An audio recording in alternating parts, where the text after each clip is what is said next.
An 8-1 loss to the Washington Capitals. This is not good. Hey, this is Brayden Chen. Subscribe to Locked On Blues. You're Locked On Blues, your daily podcast on the St. Louis Blues. Part of the Locked On Podcast Network, your team every day. And welcome back to Locked On Blues. I am your host of Locked On Blues, Haley Taylor Simon, talking to you all things about our St. Louis Blues here on the Locked On Podcast Network, your team every day. Today is Monday, November 11th, and I am in good spirits. However, I don't think the hockey team is after an 8-1 loss to the Washington Capitals. I'm going to talk about that game. Also, this is not a playoff team, okay? They've had some good wins, but not a playoff team.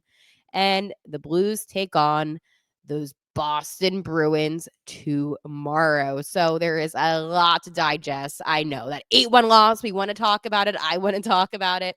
So we're going to get right into that. But first, I want to let you know that today's episode is brought to you by Game Time. Download the Game Time app, create an account, and use code Locked On NHL for $20 off your first purchase. Hello. I hope everybody is doing good today. I know that I am personally feeling good. It's Monday. It's 11/11. Pretty lucky, right? Well, Saturday wasn't with that 8-1 loss to the Washington Capitals. What an ugly game.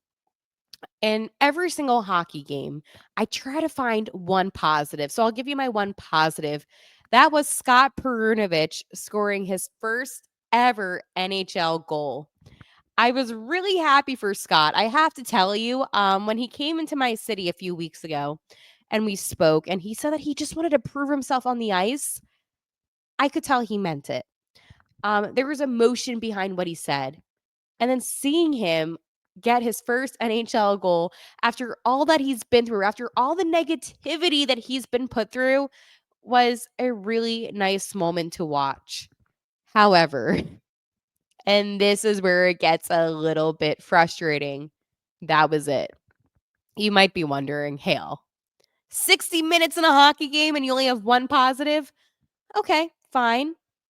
Binner had an incredible save where he was out of the net. The puck was going right towards the direction of the net. In the last minute, he kind of jumped and got it. Great save. That's it. That's actually it, because nothing else in this game went right. The Washington Capitals have a player, you might know him, Alexander Ovechkin, one of the greatest of all time. And he is trying to beat the Great One's goal record. And I feel like the Blues maybe just kind of were like, you know what? We want to help you because Ovi scored 2 goals in this game. So the first period, not even a minute in, Connor McMichael, he scores his 9th goal of the season, giving Washington a 1-0 lead. All right. Sets the tone. Binnington in net. Scott Perunovich, assisted by Matthew Kessel and Jordan Kyrou, was able to tie up the game 1-1. So the Blues actually went into the second period with an even score of 1-1. So again, first 20 minutes, all right, even playing field. And then it all changed. So maybe the first 5 minutes of the second frame were not horrible, but then Ovechkin scores. And then Jacob Chiron scores. So then it's 3-1 heading into that final frame. And that third period was unacceptable. Turnovers, and more turnovers. You guessed it. Ovechkin scores. Rasmus Sandin scores. Connor McMichael scores again. It was a mess, right? And it didn't stop. It did not stop. It was the 2-minute mark, the 3-minute mark, the 10-minute, the 15, the 16. I couldn't stop watching this train wreck right in front of me, okay? I really was at a disbelief that the St. Louis Blues, a team that was able to beat the Maple Leafs, couldn't play well against the Capitals. And I know the Capitals are not that bad of a team. They are 10-4 this season. However, You can't do that. I mean, Logan Thompson's in net. I like Logan Thompson. He's on the Golden Knights, who I absolutely hate because of LTIR. Um, he had 24 saves. Like, he played a great game. I'll give him that. My frustration has to come deeper within the St. Louis Blues themselves, especially what they didn't do. I was a little surprised about Jordan Binnington staying in net. Binnington did have 27 shots that he faced. However, when 8 of them go in, that's also not a great statistic. And they didn't take him out. If I was Coach Bannister and my starting goalie is getting crucified in net, I would think, hey, let me take you out. Let's put in Joel Hofer and you can just reset and get ready for Boston. But he didn't do that. So Binnington stayed in net. And here's my concern with that. Hockey is such a mental game, especially if you're playing in net. And for these goalies, you have to be mentally sharp. You can't lose that focus. And I think focus is a key word. The Blues lost their focus after the game. I mean, it really did feel like excuse city. We can't do that. This is unacceptable. We have higher standards. I know that the players felt frustrated and they felt upset and disappointed. However, change needs to happen. And again, do you really think Coach Drew Bannister is going to stay as the bench boss when there's multiple 8-1 losses this team has faced this season? Yep. Nope. This is not the first 8-1 loss, by the way. Don't forget the Ottawa Senators, okay? Let's not forget that one. You're a month into the hockey season and you've had 2 8-1 losses. That hurts that hurts. I can't even process what it is like losing 8-1 and then having the same situation happen a couple weeks later. And there hasn't been much done. I know that there's been some injuries within this team, but you can't blame Robert Thomas for being out for your team to go from a playoff contending team to a team that can't find the net. It's unacceptable. There was a real possibility about Dylan Holloway being out. They had to stop the end of the first period. He was sent to the hospital because he took a puck to the neck. Luckily, he was okay and he was able to play. But again, it's the excuses. It's the constant excuses that are being made. We have to play better. And I said to Jake Neighbors when he was in my city, I feel like this team is in a slump. He said they weren't. They lose to the Philadelphia Flyers, which says something. They lose to the Montreal Canadiens, the Ottawa Senators. They lose to these teams that are not good. And then against teams that are better teams, they get dominated against. Is this any better than the losses to the San Jose Sharks last season? Honestly, no, it's worse because here's the thing. In the hockey world, especially in a hockey season, you cannot afford to lose to bad teams because that's 2 points being taken away from you. You're essentially handing over 2 points, 4 points, 6 points, 8 points. You get the pattern. So that is where I right now have frustration because, again, what is this team's identity? Jordan Kyrou told me, oh, yeah, we know the identity. Well, what is the identity? Is the identity being blown out by average teams?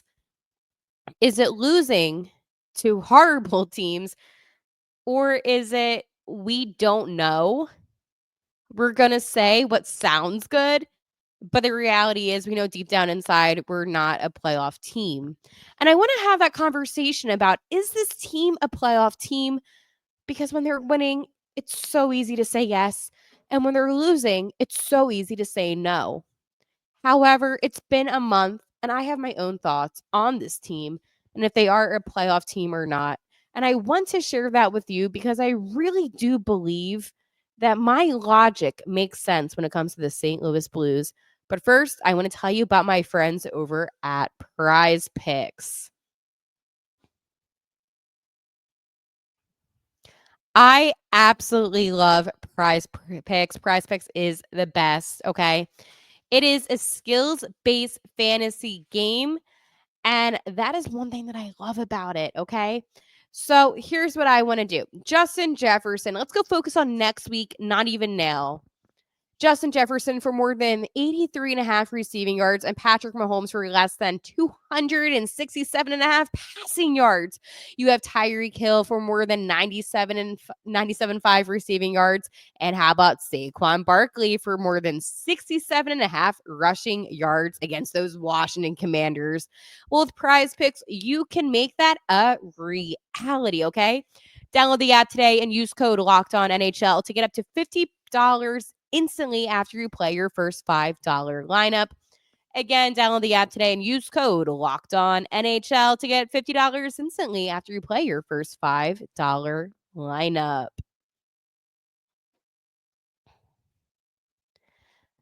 So we had a conversation a few weeks ago, and I said, do you think the St. Louis Blues are a playoff team? And they were winning a couple games. So obviously everybody was like, yeah, they're a playoff team. I have to tell you, I did not think that. To be a playoff team, you need to do consistency. You need to play like a playoff team would play, like the Winnipeg Jets. Maybe that's a little extreme, but again, maybe the Carolina Hurricanes. I'm giving you teams that are leading right now in the NHL. And why do I do that? Well, because there's a complete difference between the St. Louis Blues, who can't find wins against bad teams, and then the teams that are 14-1. Yeah, the Winnipeg Jets are 14-1, so 100% playoff contending team. The difference between those teams and the Blues, the lack of turnovers, okay, which is a big one, and scoring. The Blues have a great goalie within Jordan Binnington. However, he did not look good in the last game. I mean, again, he has no defense. So it's really just him as the only defenseman on the ice while he's in net. But they don't have that solid defensive core. I know Philip Broberg is out for a while, so that's, a problem. Alexander Texier, he used to be on the Blue Jackets, who we have now. He was healthy scratched ahead of Saturday's game. So there seems to be some problems going on with this team internally. And I don't know if Coach Bannister has them under control. Right now, it is November 11th, okay? The Blues started off their season playing against the Seattle Kraken, and they were able to win, and, that was cool, right? But the Blues now face back-to-back losses with Utah, a 4-2 loss, and then the Capitals, an 8-1 loss, okay? And they also played pretty well, defeating the Maple Leafs 4-2 at home, and then the Lightning 3-2 at home. So you have two teams, right? And I'm going to use this as an example for tomorrow's game, and I'll talk about this more. Bruins and Blues. Well, when was the last time the Blues and Bruins played that actually mattered? Oh, yeah. It was when the Blues won the Stanley Cup and defeated Boston in that game 7. But now people probably don't look at this game and think, oh, yeah, this is an important game, because it's not, because the Bruins are a better team than St. Louis. They're 7-2, 16 points right now in the Atlantic Division. And while that doesn't seem so great because the Blues have 14 points and they're third to last right now in the Central, the playing style that the Bruins have, they still utilize their speed. And I'm going to talk about that. However, you can always say Boston is a playoff contending team. I feel like no matter what, that's how the Bruins operate. It's how their management is. Some teams, and it goes with football, baseball, basketball, they build playoff contending teams, which gives them that longevity. For the Blues, however, they're in a rebuild that they're not going to admit that they're in for whatever reason. It's not a rebuild, even though you made like 6 or 7 moves this offseason. So again, is this a playoff contending team? No. Do I think they're going to ever be a playoff contending team? Maybe. And that's a big maybe because I look ahead for the St. Louis Blues. I do because I'm like, you know what? Benefit of the doubt. They're having a bad slump. So I look ahead. They have the Hurricanes. They're going to beat the Blues. They have the Wild. They're going to beat the Blues. They have the Sharks. The Sharks, we all know they can beat the Blues. The Islanders, well, we know what happened last season. The Rangers, Devils, the Flyers. You get what I'm saying? I look at this schedule, and as sad as this might be, I don't know who the Blues could beat. And again, if you're a playoff contending team, wouldn't you want to feel good about your team and think, oh, yeah, my team can beat, team A, team B, doesn't matter. Not with the Blues. They don't give you enough. And that is the issue. And, I look at certain players, right? I think that, Braden Shen as captain has done a good job, but it's not his fault. But again, you can't build a team around a player like a Robert Thomas. And that's one thing that I talked about a lot, not even just on this podcast, when I talk to my friends, when I talk to people about this team, is that I believe that the Blues built this team around one player, Robert Thomas. He's out, injured, maybe up to 6 weeks. It could be more. We will see. However, while he is out, I have seen some of the worst lines ever, like bad lines. And it's not because I don't think Coach Bannister is trying to, ruin this team essentially. I just don't think that these players, enough of them, are first line type of players. I think Bushi is a second line type of player. I think Shenny is a second or third line type of player. I don't think it's fair to put some of these players in those positions. And even when Thomas wasn't injured and he was playing, you have Dylan Holloway on the first line, which is a huge mistake because when he was at the Edmonton Oilers, they didn't do that. And when he came over and I was, doing my predictions, I was like, third or fourth line type of player. And they immediately put him on this first line. So I would like to see a player like DeBoer Dvorsky, who's with Springfield right now, who's doing a pretty good job, come up and play for the Blues.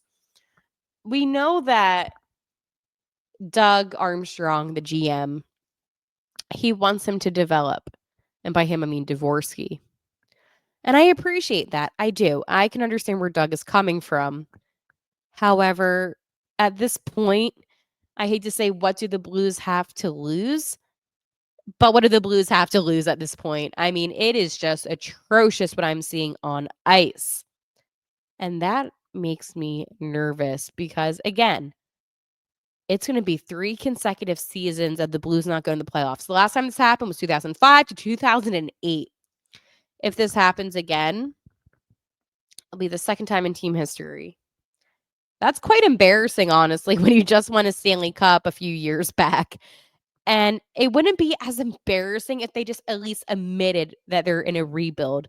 But they really don't believe that they were in a rebuild, which is why it's a little bit more confusing because, again, as somebody that's more objective and doesn't really have as much emotion, I can take a step back and say, oh, this is a rebuild that you guys are doing.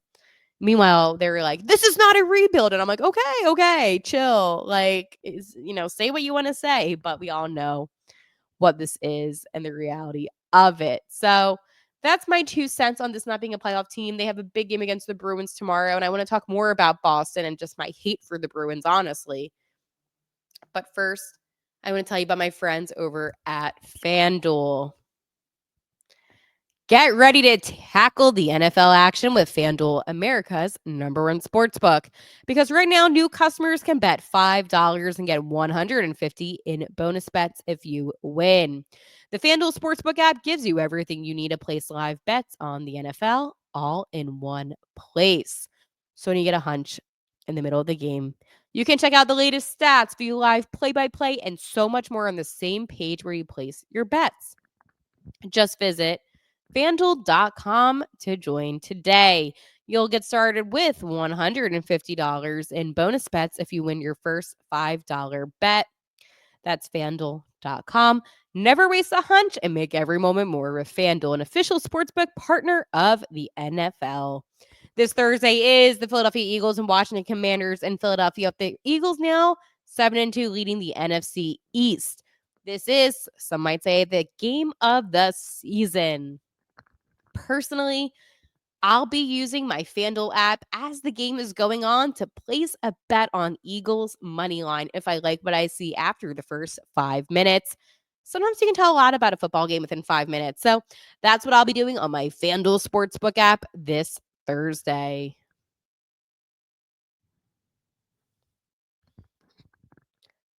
The Blues take on the Boston Bruins tomorrow.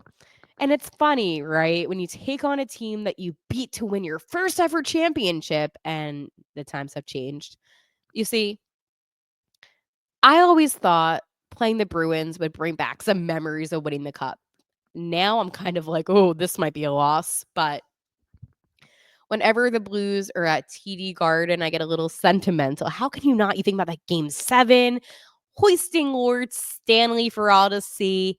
And it is quite a beautiful memory. I do think that Binner will be in net tomorrow just based on my thoughts about it. And again, who else would you put in net? It's nothing on Joel Hofer, but if you have a defense that isn't defending, is it really fair to throw out him on the ice? Personally, I would say no. But again, I am not Coach Bannister. I don't make the decisions. I just have to kind of watch what's going on and hope for the best, okay? Good news, though. Matthew Joseph, he's missed the last 6 games with a lower body injury. He will be expected to play against the Boston Bruins on Tuesday. Bannister said, I thought Matty looks good. He had 2 and 3 in real good skates.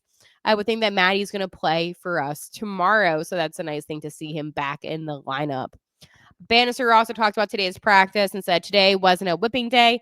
It's a great information. It's great to get information from the players, give them the info that they need, and went over, what went wrong in the game. So it seemed today was just more learning. He won and he went on basically, as Bannister does, and said, just focusing on some of the things that we identified in the game. There's a lot, Coach Bannister. As far as our line changes and a bit of our line change forecheck, neutral zone forecheck, and we have to tighten up where we're going to see them grow within the game. Again, these are all things that they need to work on. You shouldn't have to be working on line changes a month into the season. Line changes are pretty basic in hockey, okay? It's just embarrassing at this point. He spoke more about the line changes and said the line changes got out of hand against Washington. If you look at the first 3 goals, they were either off of line changes or our forecheck, and we need to tighten that up. And even if the Washington Capitals did not score on those 3 goals, they would have still lost by quite a bit for a hockey game. The Capitals were putting up football numbers. So do I think the Blues are going to perform well against Washington tomorrow? I mean, against the Bruins tomorrow? Probably not, given, how they were against the Capitals. That's me being positive. It's hard to be positive about this team. I'm trying, folks, okay? But anyways, I will talk to you for the pregame show tomorrow with the St. Louis Blues and the Boston Bruins. And hopefully it won't be an 8-1 loss, but I guess with this team, you will never know. And like always, how I end every single episode, let's go Blues.